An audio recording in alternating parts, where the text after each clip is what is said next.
I live? Where am I here? Wait a minute. I can never work this out. Aha, there we are. Welcome, one and all. God bless you. And welcome to today's Temper Report with me, your guest presenter, Jim Dowson. Nice to see you. And I'm mad panics. We're doing a lot of work here today. What's wrong with this hanky? Wait a minute. I need to sort this out as well. This is a disgraceful state. Aye, so there we go. In fact, I had a bit of disaster there. I was trying to buy another one of these clerical shirts. There's no buttons in this, you see. The buttons are at the back. You slip it on over your head. And guess what? The big company in Britain used to do it, Whipple, were bought over by Americans, and they don't do it anymore. So I take it you don't none of your clerics in America got these with no buttons in the front. See, there's no buttons here. So the global warming shrunk this one, so I have to get another one, but you can't get them now. So there we are. There we go. Crazy. Right, nice to see you all. Who's in the room today? Ken Woods there. God bless you, Ken. Nice to see you. Westover 1314. How are you doing? Nice to see you. Christopher Strad. Good. So what we're looking for here, we've got loads of stuff here. Give us a wee update in a minute. Let me see. Let's have a wee look. Where are we? Yes, Westover's here. Yep. Let me see. Got a wee bit in the Psalms today, you see. I like that. I'll wait till a couple more folks in because there's a few more. Ragnar, haven't seen you for a while, Ragnar. How are you keeping? You doing all right? Hope so. I had a terrible disaster today as well. I got up this morning when I come down to the chapter house. I thought I saw that because I keep a freezer outside. And I thought, where's that water coming from? My freezer had broke down. Yes, my freezer had broke down. So there, about 8 o'clock in the morning, emptying all my freezer out. Got it all emptied out, took all the ice, scraped all the ice, started working again. I thought, that's good. I had to throw some food out. The stuff that was frozen, I put it back in. And I went back off again. So it was a disaster. And with 2 young fellas down here labouring the day, very good. So the whole day has been one of chaotic madness. So I'm a bit dishevelled, to be quite honest with you. But there we are. And a lot of work getting done. My goodness, a lot of work getting done. So nice to see you all. But yeah, we're getting there. I've got some good stuff for you today to show you. Good stuff. A funny thing I seen, somebody sent me a funny meme the other day. I'll show you just for mischief sake. Look. I'm waiting in that coming out of Benjamin Netanyahu's mouth soon. The Pope's got a nuclear weapon. We need to attack. These weapons of mass destruction are great, aren't they? Never seen any yet, have we? We've never seen any. We've never seen any in Iraq. We don't have, it's just everybody's got weapons of mass destruction, and then they don't. Bonkers. But anyway, let's have a wee word of scripture here. Okay, we're going to be reading from the Psalms. We're in Psalm 41, verse 1. Hear ye the Lord. The Psalms are brilliant, you know. Blessed is he that considereth the poor. The Lord will deliver him in time of trouble. The Lord will preserve him and keep him alive. And he shall be blessed upon the earth, and thou wilt not deliver him unto the will of his enemies. The Lord will strengthen him upon the bed of languishing. Thou wilt make all his bed in his sickness. It's wonderful. Amen. And we know the Lord will bless this, the public reading of his infallible, inspired, and inerrant word. And the people of God said, Amen. But remember that. Blessed is he that considereth the poor. The Lord will deliver him in time of trouble. So we should always remember the poor, because remember, Jesus told us the poor will always have with us. Afternoon, all terminally ill. Who's terminally ill? You, Ragnar? Is that what you're telling me? You're terminally ill, Jim? What's wrong with you? What's happened to you, brother? Let me know. Although they said I was terminally ill 3 years ago, and I'm still kicking about, so don't panic. Let me know, Ragnar, what's going on here. I'd like to know. Right, let me see. What have we got here? We've got a few things here to show you. So today, we had some deliveries of 2 ton of sand, a ton of cement, and all different bits and pieces. Here's a nice wee picture of me climbing about the thing. Wait a minute, I put this thing on. I've got that one. So there's me directing the crane driver to drop the bags off there, and I shouldn't be underneath that. Actually, that's a bit stupid to be underneath. You don't meant to be underneath these things, but there we are. There we are. So yeah, that's us getting the sand and that. That's all moved now with the 2 lads in. So we moved the 2 ton of sand and the ton of cement. So shifted 3 ton of stuff today and done a power of other work and cleared a couple of rooms out. George is battering into things. Oh, it's incredible. It's all go here. And I don't know if Sammy, I've got the video of the doors because the first door went up. Maybe not a big milestone for some people. It's a massive milestone for me. The first new door went up. Now, it's no stained yet or the fixtures yet, but anyway. What's this? Ragnar, okay, Ragnar. I have cirrhosis. Is that what you say? That cirrhosis, and it must be the liver or something. I don't know what that is. It's a wonder I don't have it. Amount of Drambuie I've took in my life. Anyway, cirrhosis and apparently less than 2 years left. Oh, I'm sorry to hear that, Ragnar. But brother, remember, 3.5 years ago they said I had only months to live. I wouldn't see Easter. And that was it. That was the 31st of December. What's this thing here? That was the 31st of December. And they said you wouldn't see Easter. That was 3.5 years ago. So have faith, brother. Have faith. I've got things popping up here. I don't know what this is. The stuff queuing up here left, right, and centre, and I don't want it. Let me just try and deal with this because I don't know what it's doing. I don't know why is all this popped up my screen. Go away. So I'm sorry to hear that, Ragnar. Ragnar, I don't know what age you are. No, you're from here, aren't you? You're from this part of the world. I'm sorry to hear that. And if you want to phone me and speak to me, you know I'm always here for you. So just let me know. But philosophically speaking, the people say I'm very abrupt. You shut that door, that doggy. Here's the thing. From the minute we're born, we're dying. It's as simple as that. And I remember when I was diagnosed, the nurses were all crying, they're all cuddling me, saying, "Oh, you're such a young man." Young man? There's 58 or something. And I said to the nurse, "Don't worry, it'll be your turn soon enough." And they were like, "What?" We're all going to go the same way. That's the bottom line. We're all going to the same way. And I know it's a big shock, Brother Ragnar.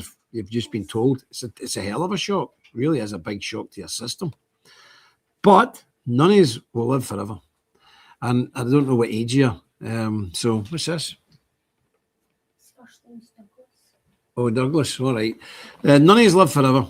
So just take it one day at a time, my friend, and keep the Lord foremost in your mind. Because like always, we're going to be meeting them soon enough. Some of us sooner rather than later. But if you are over here, Ragnar, here's a bell and I'll nip up and see you, brother. Okay? Nip up and see you. You're more than welcome down here anytime you want. Okay? So keep strong, brother. Keep strong.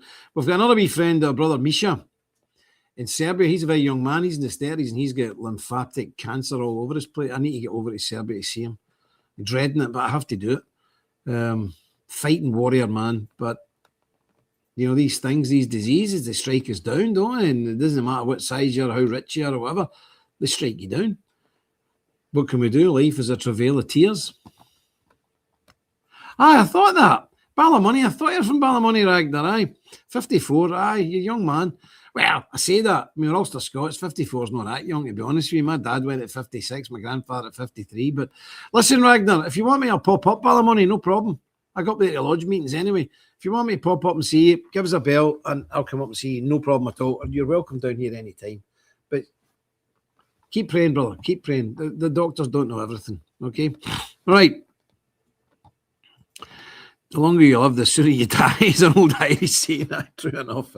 True. But sorry to hear that, Ragnar. When it comes to his own, no doubt about it. Right. Let me show you a couple of things here. I want to show you a wee update for the Priory because we've done a lot of things. I don't know what was wrong, and I'm not having to go to anybody, but we really struggled to get that money in for the flooring. I don't know if it's a war or because you're paying $4 a gallon for gas. We're paying $4 a litre. We're paying about $16, $17 a gallon. But I don't know what it was, but we're really struggling. We were really struggling with it. So anyway, the warehouse, our name is good here. The Templar's name is good. You know, nobody thinks we're going to rob them. So they said, look, we need to deliver this before the 1st of May. If we don't deliver it before the 1st of May, it gets checked out at the depot. You're paying the new price. I thought, oh my goodness. I said, well, we're in the pages. Don't worry about it. We'll deliver it. Just pays ASAP, which means probably tomorrow or Monday latest. And I think we're still short. I mean, somebody gave us a very good donation. That was Douglas, what's his name? Wagner. Thank you if you're watching, Douglas. But I think we're still about $500 or $600, no more than that, but $700 or $800 short. I don't know what happened. But anyway, I'll go and look and see what we're doing. If I've got a picture somewhere, did I have a picture of me? Where is it? Did I have a picture? Maybe no. I swore blind I had a picture. Wait, I'll get a picture because I know for a fact I've got one. Wait a minute. I know for a fact I had one.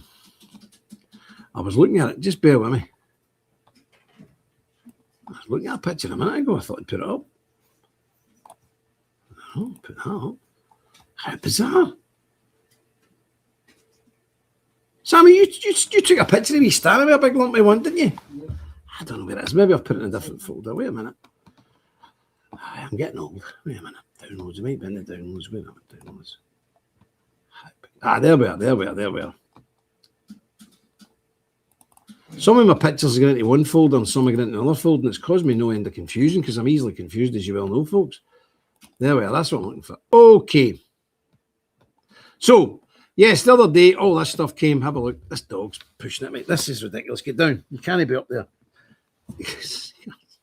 I dare you, above that off. So, this all came. There you go. Look at that. That's something. There's two pallets there. I don't know if you can see the two pallets. There's a pallet behind there, and there's a pallet in front. There's a pallet behind me. Massive. I didn't realise it was this much. But that's so that gold stuff there is the underlay. There you go. There it's there. Look at that. Weird stuff. 5mm rubber. And then the tinfoil. So I just tell you, in an average bedroom upstairs, you've got the floorboards. Then we've got insulation. That tinfoil stuff, that space age insulation. Then we've got 1/2-inch plywood. Okay? Varnished. George insisted it was all varnished. I don't know why. Because there's that gold stuff in the rubber on top of it, and then there's 1/2-inch wood on it. Why I needed to varnish that, I don't know. But anyway, you know George, he does everything like super right. So that was that. And there's the floor itself. Look at that. And that's 1/2-inch thick. And so that's 1/2-inch thick on top of the rubber and insulation on top of the varnished plywood, 1/2-inch thick, on top of the insulation, on top of the floorboards. Some man. But there we are. So, yep, we've got it all in. I'm going to pay them tomorrow or Friday. I won't be paying them tomorrow.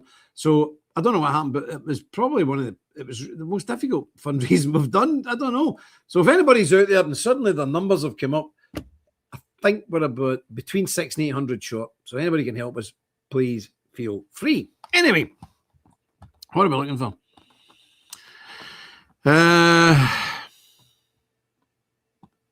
John Kopasaki says, good morning, everyone.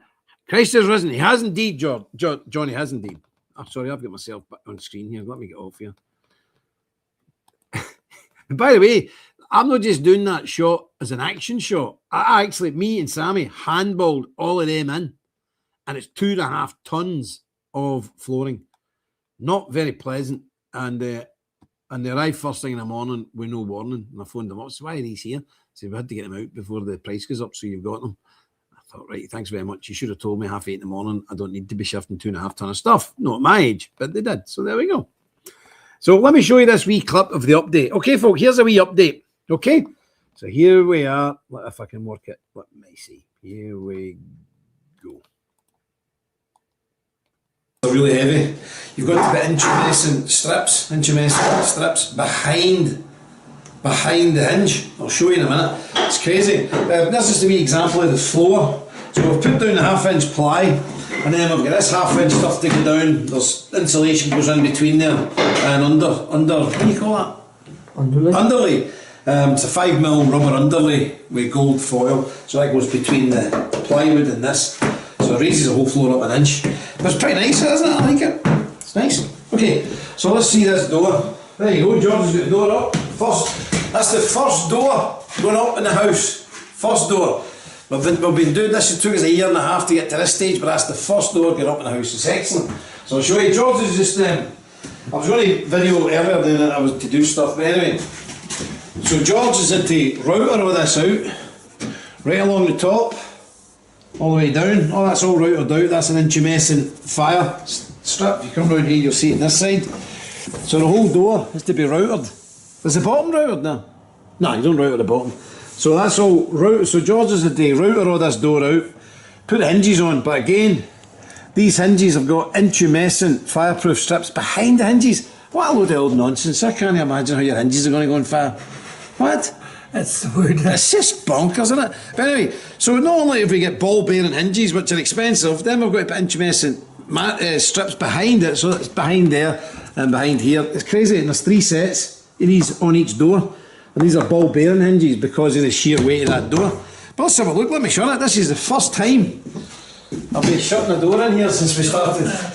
Oh, yeah. Shut over anyway, but... Shut it up, Sammy. Oh, yes, very nice.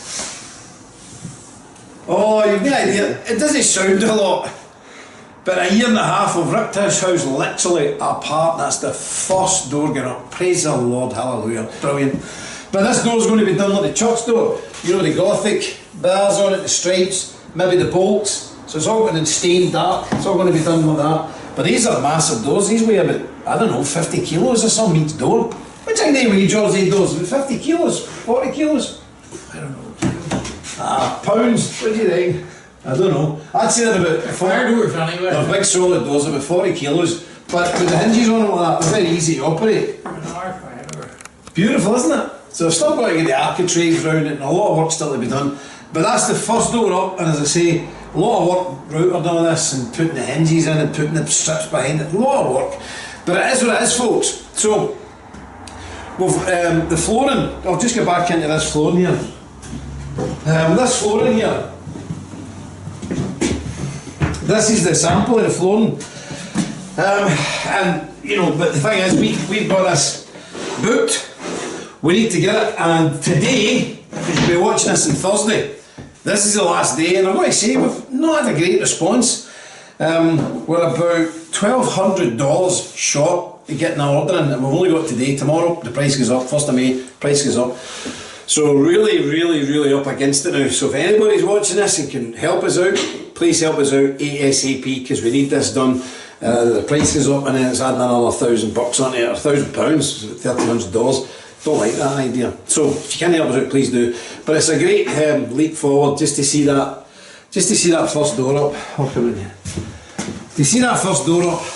Might not be a big milestone to you, but it certainly is to me, and it's marvellous. A lot of work still to be done, but at least now we're getting there. Considering the way this was, we've done all the walls, we've done all the plastering, we've done all the skimming, it's got to be skimmed twice. The sheer volume of work is incredible, but we're getting there. We're getting there, and I want to thank everybody who's contributed to this, everybody who's stuck by us, everybody who's had faith in us. It means a lot to me personally, and the order in general. We're getting there, folks. We're beginning to see light at the end of the tunnel. But we've still got a bit to go. But if you can, the first thing, the emergency thing now is getting that flooring secured, and today's the day. So if you can help us out, please do so, and I'll give you another update next week. But until then, remember, stick close to God. You won't go far wrong.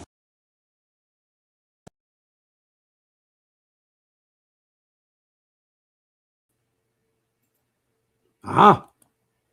There we are.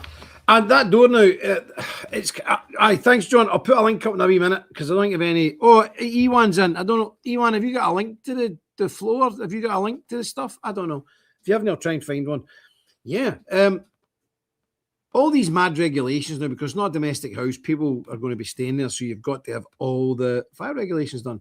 So those solid doors, George has got a router, a half-inch strip, half-inch wide, half-inch deep, all the way around 3 edges of the door, and then put the intumescent strip in. And what we didn't have there, we have now. Each door's fitted with a spring loader, so that the door has got to, by law, shut itself. So if you go and leave the door open, boom, it closes over. Fire regulations, all the doors have got to be like that. And there's about 17 doors in this house. Toilet doors don't have to be like that. But every door leading out into a corridor or a common area has all got to be done like that. Unbelievable. But, do you know, it's just the way it is. There's nothing we can do about it. But George's doing a great job at it. And those doors, we got a great deal with those doors. We just saved thousands and thousands of pounds on those doors. And they're solid. They're so heavy. It's unbelievable. So that's the first door up. Because we'll get Mitch and Sherry coming, so that's going to be their bedroom. At least they've got a varnished floor now. I don't think we'll get the flooring down in time. But we'll see what happens. But it's wonderful. It's wonderful to see the progress, folks. It really is. It's fantastic. And thank God. But it's a nice bit of flooring. Look at that flooring. It's absolutely stunning. Really beautiful. I hope you agree. I would have preferred it darker, but this was a special deal. To get the darker stuff, I mean, I think all in we're paying for the underlay and that about $4,000. To get the darker stuff you're talking about would have been about $9,000. So we'll live with the light stuff. They only had the deal on that. They only had the deal on the light stuff, didn't have the deal on the dark stuff. It would have been $9,000. There's 130 metres there. It's a lot of stuff. So there we are. Right, let's move on. Let's see what we've got here for people to see this. Let me have a look. What am I looking at here? Yes, yesterday was an incident in London where some British citizen. Did you see that? Did you see that yesterday? Did you see that stabbing in London yesterday? Oh, a British citizen stabbed 2 Jews in Golders Green. Golders Green is like Yonkers or Brooklyn or some Jew area in London. Oh, British citizen. I looked at him. I thought, he doesn't look British to me. He's a Somalian who came here when he was a kid. But he's not British. A British, and the police and the newspapers. Oh, he was British. A British guy done it. British guy done it. He's as black as my. He's as black as that Doug. Dog. He's as black as your boots. And he's a mad, crazy Somalian Muslim. And these Somalis are vicious, you know.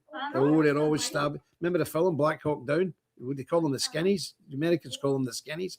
Well, this guy, wasn't he? He was the fattest Somalian I've ever seen. He's obviously been living here too long. Send him back. Big fat guy. Stabbing folk in the throat and everything. Anyway, our police have no guns. So they had to try and tackle him. Then he was chasing the police. It was like a comedy. The police are chasing the police about. They had to jump him and taser him. And then they were booting his head and everything, trying to get him subdued. But it's been classed. It's a terror incident. So there we are. I know the government says, well, this is terrible. Not only do they give them a few million quid the other week because the ambulances were burnt out, their own private ambulance service, which we don't have in this country, but they do. The government's just announced this morning they're going to give the Jews £25 million for more protection. £28 million.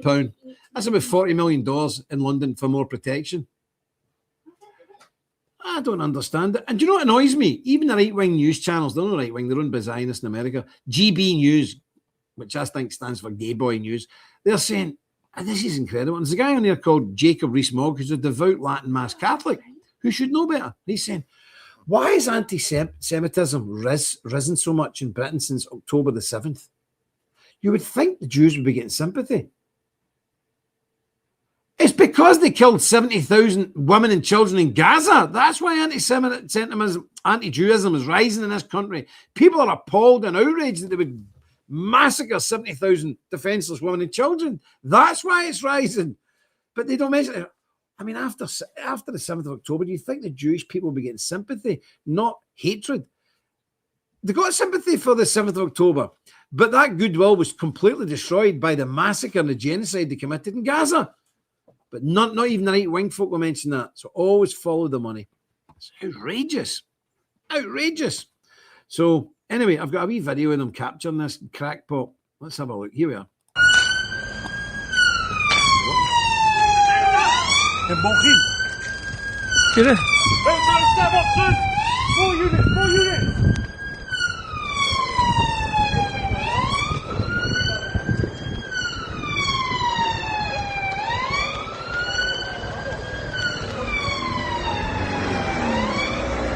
תראה מה זה, הם לא יודעים להתמודד עם בן אדם. תפילו אותו.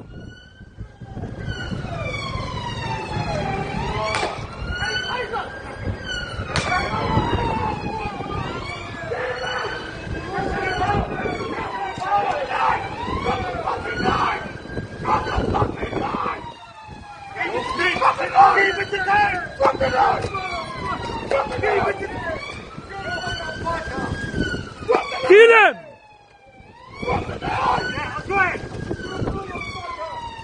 Ben Thomas, kill him! Back!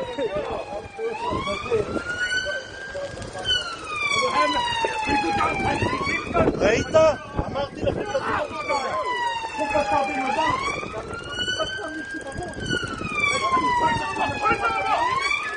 You're under arrest on suspicion of attempted murder. Should have to serve the day on expensive film mention. We question something we should have by the court. And the guys with the brown trousers, that was the Jewish private security that they're allowed to have in London that nobody else is allowed. Anyway, they got the guy. Thanks, John. John's just donated. Thank you, brother. Much appreciated. But I mean, this is nonsense. Our policemen need to have guns. I mean, imagine that guy's chasing the police about with a wee, it's only a wee knife, only a wee daft knife. In America, there's been bang, bang, bang, bang, bang. Well, in America, there'd been bang, bang, bang. A lot of bangs. There'd about 30 bullets in them and they'd be gone. And rightly so. Our policemen need to be armed. All the Muslims, all the jihadis are armed. Why is our policemen not armed? Ridiculous. In Northern Ireland, our policemen are armed. They've all got Glocks now. They used to have Ruger 357 Magnums. Fantastic weapon. I had one myself at some point, allegedly. But yeah, they need guns. If you'd done that in Northern Ireland, the police would shoot you, they'd blow you away. And if you'd done it in America, well, we would shoot you maybe twice. In America, you'd be shot about 35 times before you hit the ground. And then you'd be shot another 10 times just in case. Yes. Nick Griffin's in here. He says, meanwhile, Indigenous Brits community security patrols only get abuse from the press. No taxpayers' money for our folk. No. Our guy, the guys we're helping in Manchester, you know, our street patrol guys, oh, they're getting writ up about in the paper every week. Vigilantism. Oh, thugs, hooligans. You've seen them. They're nice people and they're well respected in the community and they're not thugs at all.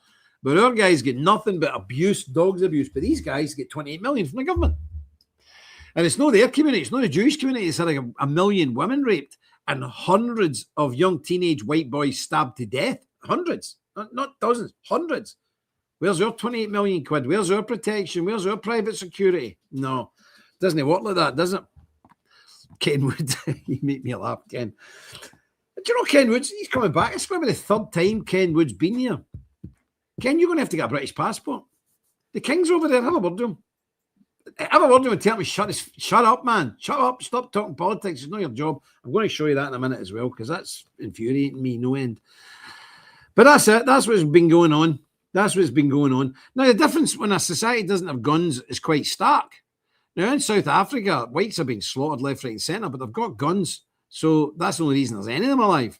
Here's a wee clip for last week when hundreds and hundreds of black hordes were rampaging about trying to murder whites and steal stuff, and the whites took a stand against them. God bless them. Ken Wood's still waiting his Irish passport. Have a look at this. This is from South Africa. God bless these folk and keep them in your prayers.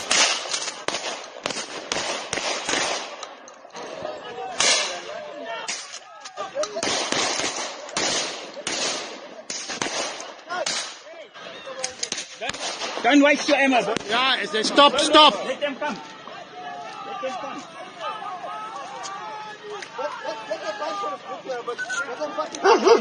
Okay, let's go. Daniel.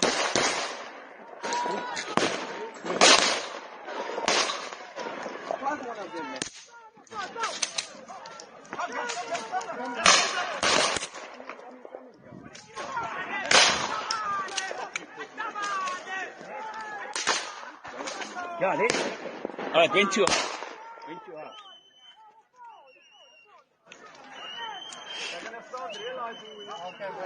Yeah, guys, no time to play here. We're gonna do what we have to do. Where's John with the shotgun?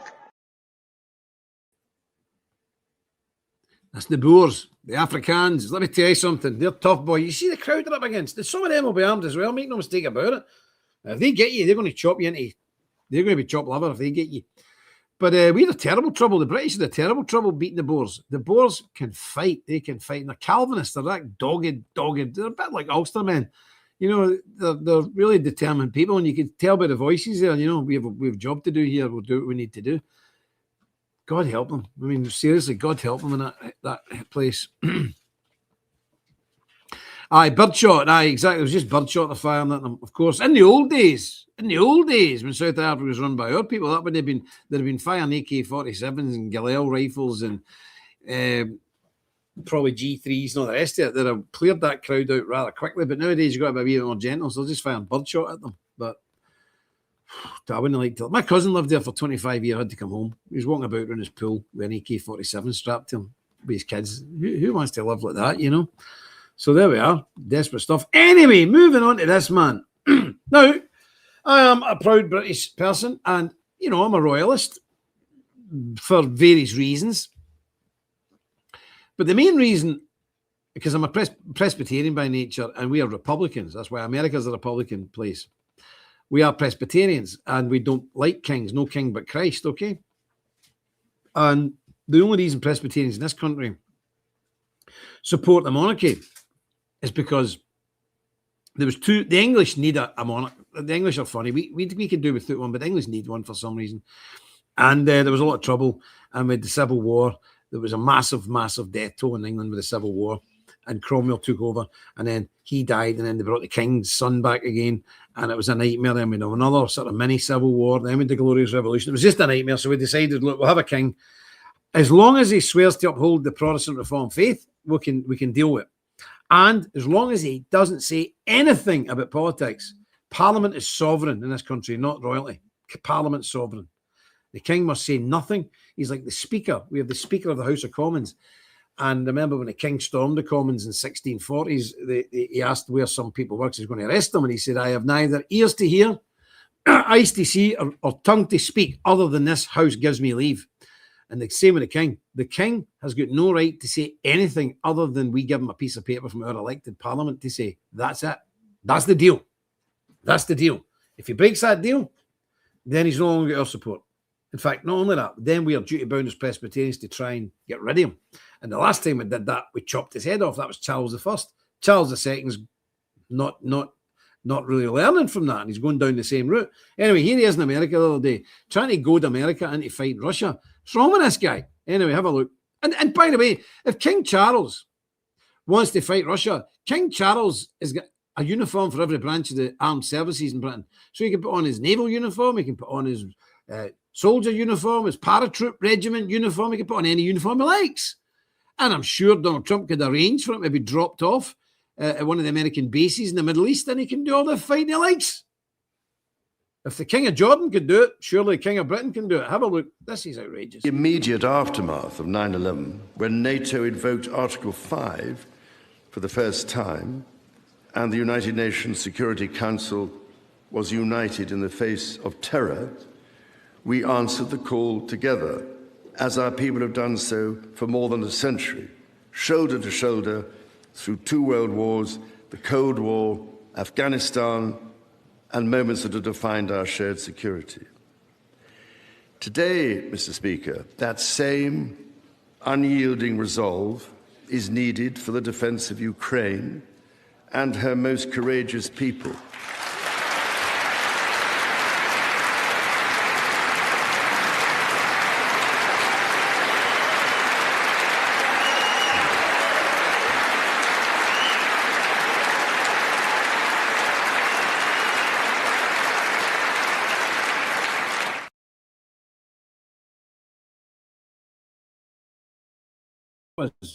That wasn't as long as I thought it was. Wait a minute, I'm just getting a name down there. Yelland. Yelland. Okay, so I've got some people to thank. Well, there we are. I mean, you probably don't get this in America because you don't have a king. But we tend, well, in modern terms, millions of people died in that English Civil War. It wasn't an English Civil War, it was a whole British Civil War. And it staggered on for almost 50 years because we got rid of the king, then his son come back, then with the killing times, then with the Glorious Revolution, and with all the fighting in Ireland, and the Battle of the Boyne, and blah, blah, blah, blah, blah. So it really is outrageous that this king has forgot his place. He has no mouth to speak, eyes to see, or ears to hear, other than the people give him leave to do so. That's it. Because they can stand back and say, well, the Abortion Act, it's got to be signed off by royal assent, but it's the will of the people. So people say, why did the Queen refuse to sign it? Because that would be an act of treason against the people. We decided we wanted abortion. She's got no right to stop it. So because they're not allowed to go against us, we just go, oh, fair enough. But when you start this carry on, when the king starts making proclamations like that, oh, that's crossing the line. That puts him in, that's fair game then. That's him part of the political world where we can have a go at him. This is not good. This is outrageous. And how dare he go to America and start barbing on about Ukraine? It's a neo-Nazi hellhole. It's ridiculous. And trying to prompt America, you'll get ready for the fight. We know the fight's we know the war is a proxy war between the West backing Ukraine and the West backing Ukraine, that includes America, against Russia who are fighting them. So we know that. It's a proxy war. But to actually put us in the frame of mind, which some people are in Europe, that we have to go and fight Russia. 2 things here, my friends. 2 things. Britain could not fight an invasion by the Boys Brigade. If the Boy Scouts attacked Britain, we'd be finished. We have about 70,000 active military people. That's it.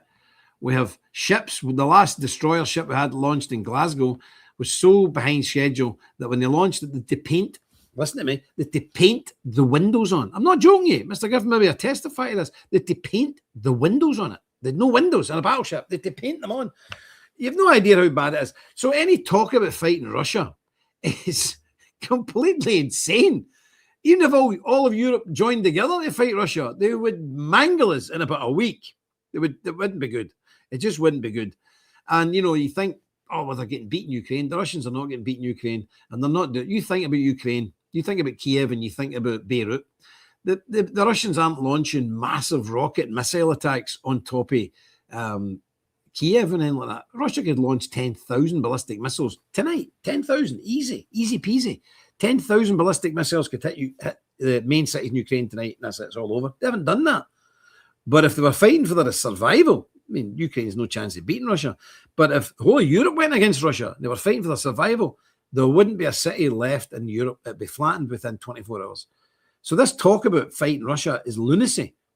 Madness. Complete madness. Nobody's going to be fighting Russia. It's madness. It turns out American Democrats will stand up for a king after all. Of course. All the lefties, all the liberals who hate imperialism, they're all, oh, that's our king. He's our king. Donald Trump's not our president. Donald Trump's not my president, but King Charles is my king.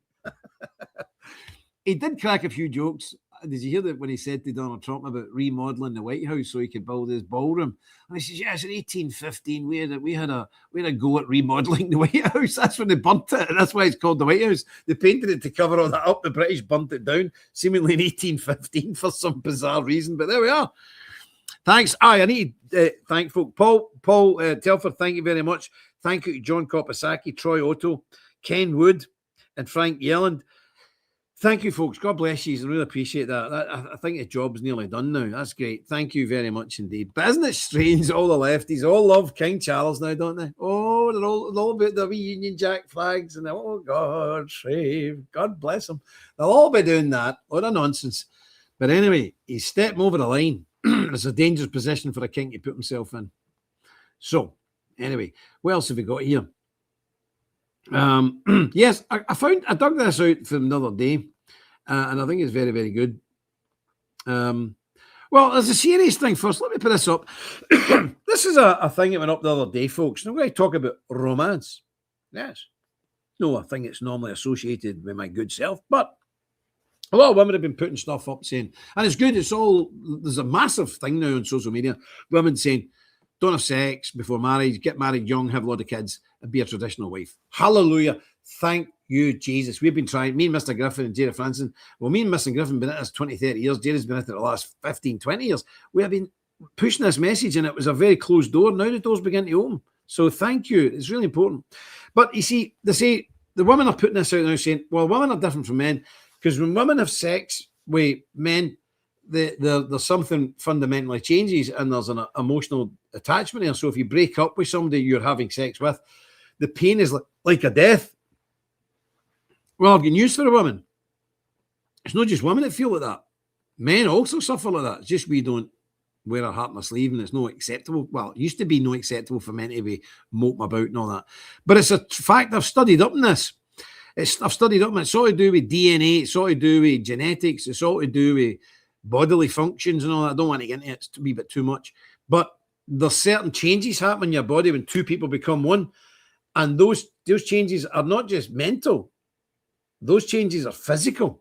So you can actually become addicted to somebody through this. Yeah, and that often gets mixed up with love. That's how a lot of girls end up with rat bag guys. They think it's love. It's not. It's an addiction. But anyway, sometimes it's real love. And people are saying, well, you know, when it breaks up, it's really heartbreaking. And a woman here sort of shares her journey. Have a wee look. And then I'll leave without a trace. Come on, don't leave me. It can't be that easy, babe. If you believe me, I guess I'll get on. So there we are. You know, but the only issue here is even the good women, they're pushing this affects women more than men. I don't think it does. It's just that men are brought up different and we're built different. So women find it very difficult to hide their emotions. They just come pouring out of them. That's why they shouldn't be in power. That's why they shouldn't be running anything, because they really do lack a lot of ability to hide their emotions. Men can go to work the next day, somebody dies, or their wife walks out on them. They'll be at work the next day. They'll just carry on. You all right? Yep. Be a bit quiet and all that, and things like that. But in privacy, I mean, nowadays there's this thing now where men just open up. I remember Paul Golding, who runs Britain First. He was sitting in the car with me once, years ago. And he was on the phone to somebody, and he's saying, "Oh, and you broke. Oh, and do you love her? And does she love you? And how do you feel? And oh my goodness, and how are you coping with that?" And I'm like, I'm driving. I'm saying, "Who is that? Who is that? Are you speaking to a girl on that phone?" Men shouldn't be speaking like that. Period. But speaking to a girl like that would be creepy enough. But he says, "No, it's my big mate." I says, "What?" And I grabbed his phone. I says, "This is ridiculous. What are you doing speaking like this? Men don't do this. We this, we have to share things. No, we don't need to share things. Oh, just get it out in the open. No, don't get it out in the open. No, don't. Keep it to yourself. We don't want to know. Keep it to yourself. It's ridiculous." Now, when I was a young man and a wee bit more romantically involved in the ladies and all that stuff, yes, I had a few girlfriends who told me to get stuffed. I wonder why. Lucky escape they had, didn't they? But the way to deal with that, if you're a hillbilly like me, would be you creep away into your room and you listen to Patsy Cline records to the wee small hours, drinking whiskey and feeling right and sorry for yourself, and maybe going out in the garden and howling at the moon. That's how it was always done. And we have a saying in Ireland, if somebody's really depressed and upset like that, he's took to his bed. Where is he? Where's Dowson went? Young Dowson back in the day. Where's young Dowson went? Oh, his girlfriend jilted him. He's took to his bed. He would take to your bed for a cup of teas. Crazy, I'm crazy. All that stuff. You listen to slushy, sentimental records and drink far too much whiskey. And then a few days, a few weeks, whatever, you're over it. So it doesn't just affect women. It's just men are a wee bit better at hiding it. It affects everybody. And if anybody's ever been in love and been jilted or unrequited love, you'll know exactly what I mean. But it's good that people are now talking about this. It's good that young people are now saying, don't do it. Get married, have children, have a nuclear family. That's brilliant. That is really good. And that's so encouraging. And I've got to say, I don't think that the Templars are without praise on this, because we've been pushing this for over 20 years, big time. And it's now becoming a thing. So thank you for everybody who has helped us over the years and allowed us to push this. Yeah, heartstrings like a chain.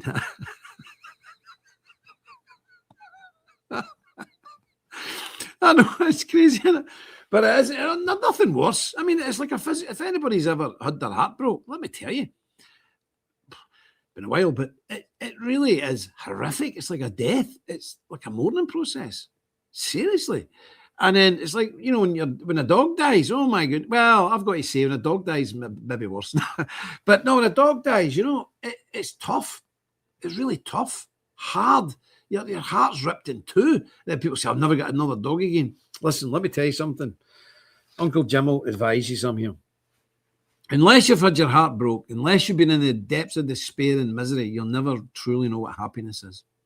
You've got to go through these things as a human being. Despair, hopelessness, absolute misery, pain, heart pain that it's that bad that it hurts you. You can hardly function. But the sun will shine tomorrow again. Believe me, it does. So people who have lose dogs and lose girlfriends or lose boyfriends, get another one. That'll be all right. So there you go. That's me. That's my Dr. Phil moment. Yeah, but it's good. Things are going in the right direction in a small way. So now in this country, we're in a lot of trouble here.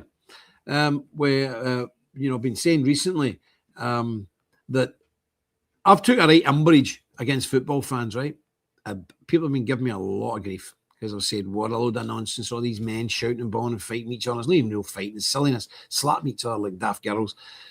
But where are all these big tough hooligans and the ones that all go to Tommy rally? Oh, Tommy! Listen, that was good, down. It sounded just like one of them.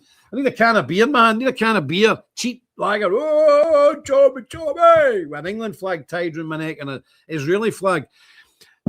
Where are they when the Muslims are rampaging? I'll tell you where. Nowhere. Because these guys aren't tough. They're not manly. They're just loudmouth yahoos, as we call them. My father would call them loudmouth yahoos. Because when the Muslims turn out, the last time all the right-wing people were out in the streets, the Muslims said, oh, we're not having this. And they come out to defend their areas. And this is what they look like, comparing to our pot-bellied, middle-aged, bald, drunk, half-wits who pretend to be right-wing warriors. Warriors, they couldn't pull the skin off a rice pudding. But look at this mob, a wee bit different.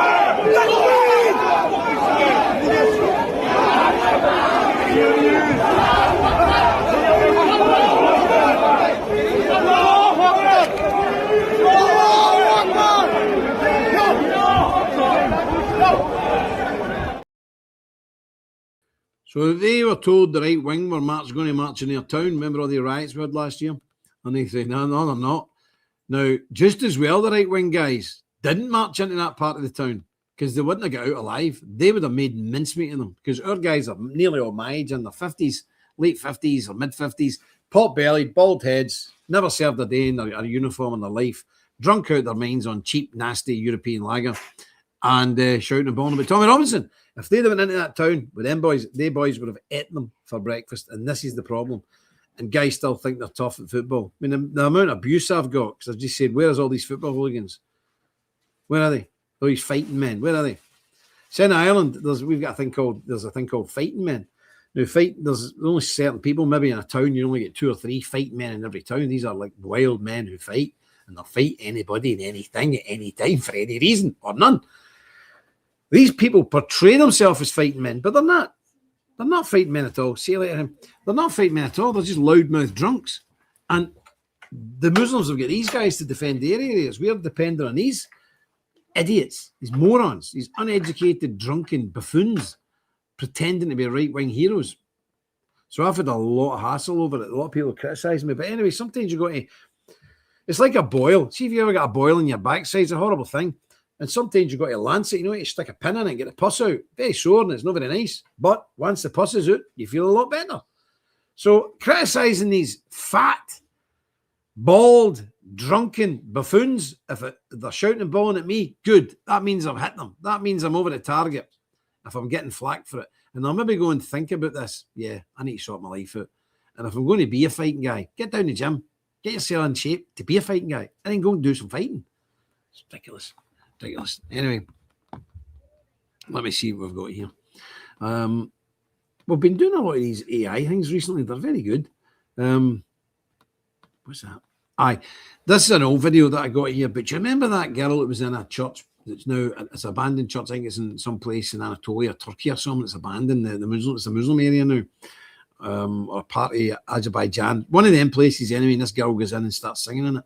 I just seen it again. I hadn't seen it for years. And I seen it the other day and I thought, wow, that really touches my soul. It really does. I don't know if any of you remember it, or maybe some of you have never seen it before, but just to be listening to this, is this not the voice of an angel or what?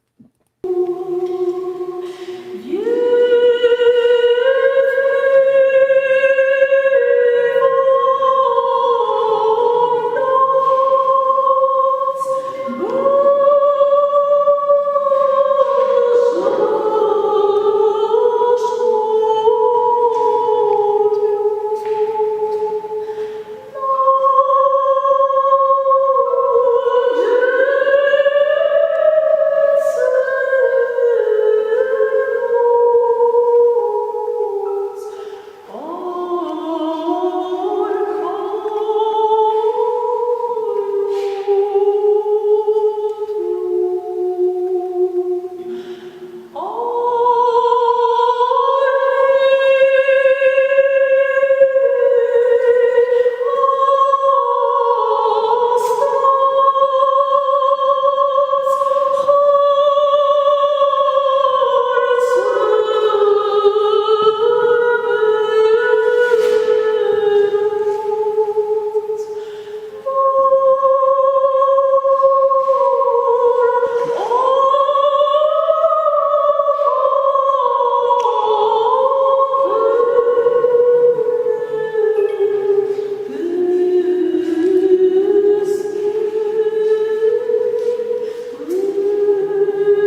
What do you think of that? Was she Orthodox? I know that was I think that was an Orthodox church. Is she Orthodox? John Kopasaki can tell. Was that Orthodox, Sammy? Oh, maybe a Byzantine. I know what you mean, a Greek Catholic or something. I don't know. Don't know what she's singing. Maybe Ewan knows. I don't know what the girl was singing, but it was beautiful anyway. Whatever it was, beautiful. Really, really beautiful. It's truly beautiful. You know, you compare that with any of your Hillsound nonsense. That was an Orthodox church. Is that no beautiful, John? It's just, that's what I used to like when I was in Serbia. I would go to the Orthodox church. There's two. There's John, you'll know. I don't know if you know, but there's in Serbia, they've got not an Orthodox, all gold everywhere, and people behind the screen. I used to go there in the morning. It'd be nice, sit there, and it was lovely. Well, there's only a couple of chairs for old folk. I used to grab one. And then there's another one, St. Basil's, which is a big, stark church. It's like one of my churches, like Calvinist church, which is stark. There's nothing in it. There's one icon, that was it, in the middle of the floor. But it was bare walls, and it was really stark. Because they've got a kind of very puritanical, almost Augustinian version of Orthodoxy. I don't know if maybe Sammy knows what it is. I don't know. It's a very strict, stripped back bare. It's almost like Calvinism. So they've got the two things running parallel in Serbia. One is very austere, very little gold or frills or anything like that. And then the other one is normal Orthodox. So I used to go to both of those churches, and I really loved the singing. The singing was just unbelievable. Far better than anything you're hearing in evangelical church these days, I can tell you that. Or maybe ever. Anyway, moving on, because we need to hurry up here. Irish protest. Let me show you.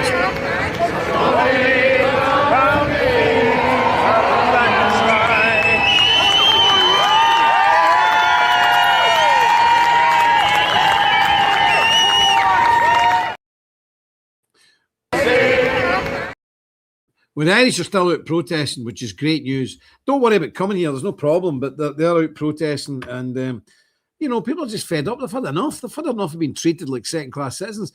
30% of every single person walking about the Republic of Ireland right now is foreign. 30%. And here's another bad thing is, love the acoustics. Yes, Ken. St. Sava's Church in Belgrade is beautiful. I've been in it. It's unbelievable. I was there and they were doing all the gold stuff in it. Yes, me and Nick were there years ago. We get a special visitation there. But yeah, we were looking at the figures. And, you know, if you punch in UK birth statistics 2024, it comes up. The birth rate in Britain, UK, is 1.4. And if you ask it the question, could you tell us the indigenous white birth rate? They'll still come up. British birth rate is 1.4. So only when you delve into the figures, 1.4 is the birth rate of the United Kingdom, but only 53% of the children born are born to white English mothers. There you go. 30% are born to foreign mothers. So last year there was 700,000 babies born in this country. Only 360,000 were English. 350,000 were foreign. Yet when I was born in 1964, there was 1,980,000, 1 million people born my age in 1964. Now I've got 350,000 English born. But 500,000 English die and 500,000 English leave the country. That's 1 million leave and only 300,000 are coming in. So we're losing net 700,000 people per year. And the latest statistics that were released this week are saying that we will now get in the next 7 years, 8,000 immigrants legally coming to this country.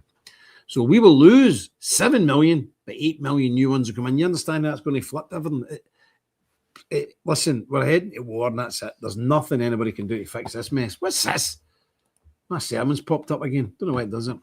There's nothing we can do to stop this, and I hope you understand that. I mean, you're talking about in 10 or 15 years' time, we will be in a minority. But even right now, if you looked at maybe under 16-year-olds, we're probably in a minority now. That's how bad it is. So there's no cure, only war. God help us. Anyway, right, quickly winding up here. I think I've got that king thing. That's annoying me, that king. Yes, there's a lot of stuff coming out the new AI stuff, and some of it's really, really good. I won't play it all because it's about 4 minutes. I'll just play a wee bit. But here's the latest one that I think Ewan's digging these up, and one of the other fellas. They're really good. But what do you think of this one?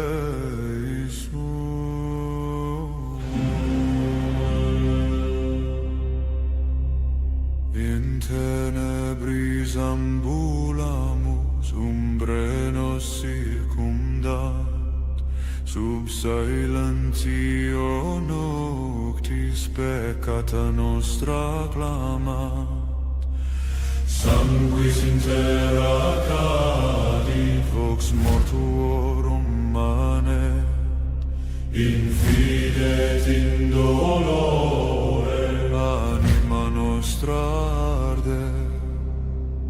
Odi nos Domine, ex abyssis vocamus. Miserere nobis Domine, in umbra crucis manemus, per ignem et sanguinem redime animas nostras. Miserere nobis Domine, ne delinquas nos in nos. I thought it was great. Ken Woods liked it. If he likes it, it's good enough for me. But look, we're pumping a lot of this stuff out now because it's up to us to radicalise. I make no bones about it. We have to radicalise our people because it's all over. I just told you the birth rates and all that. It's over. It's done. America's about 15 years behind us. You're the same. We need to have a new generation of people coming up here fanatically Christian. I don't care if you're fanatically Orthodox, fanatically Roman Catholic, or fanatically Protestant. I don't care. I don't care. As long as you're fanatic.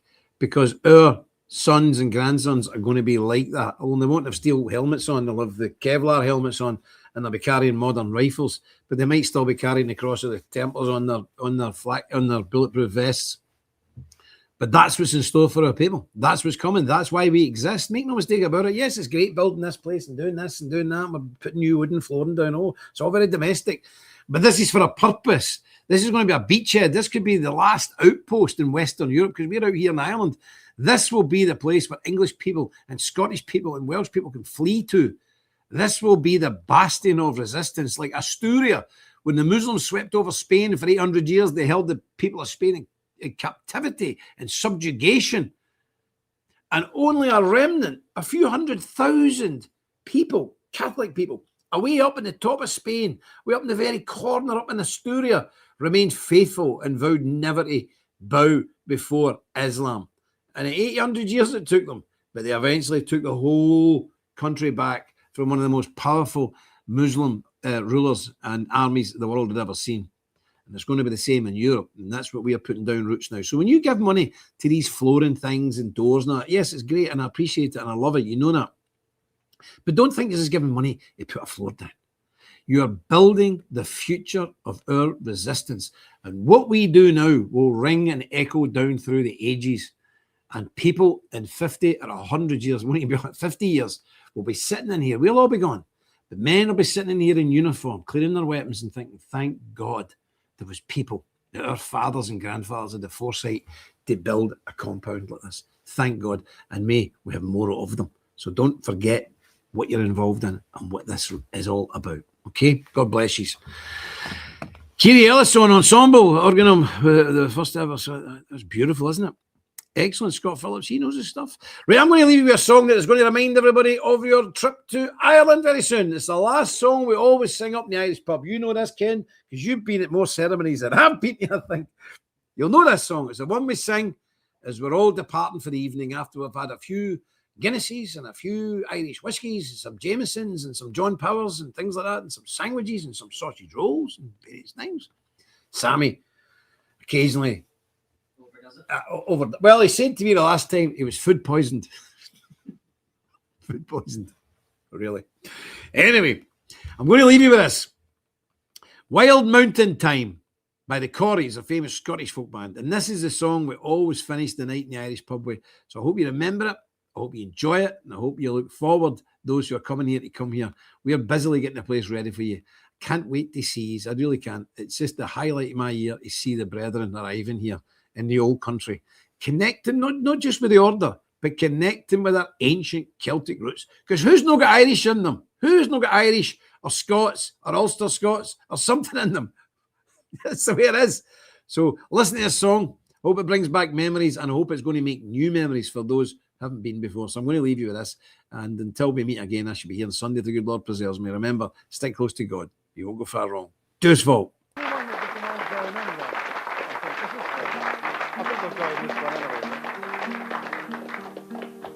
Oh, the summer time has come, and the trees are sweetly blooming. The wild mountain thyme grows around the blooming heather. Will you go, lassie, go? And we'll all go together to full wild mountain thyme, all around the blooming heather. Will you go, lassie, go? I will build my love a bower by yon cool crystal fountain. Around it I will pile all the flowers of the mountain. Will you go, lassie, go? And we'll all go together to full wild mountain thyme, all around the blooming heather. Will you go, lassie, go? I will range through the wilds and the deep glens of Priory, and return with the spoils to the bower, oh my dearie. Will you go, lassie, go?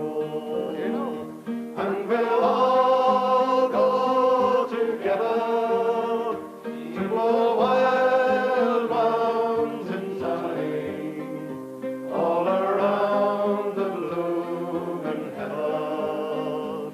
Will you go, lassie, go? If my true love, she won't come, then I'll surely find another to full wild mountain thyme, all around the blooming heather. Will you go, lassie, go? On your own. And we'll all go together in the wild mountain thyme, all around the blooming heather. Once more. Will you go, lassie, go? And we'll all go together to the wild mountain thyme, all around the blooming heather. Will you go, lassie, go? Ah, fantastic.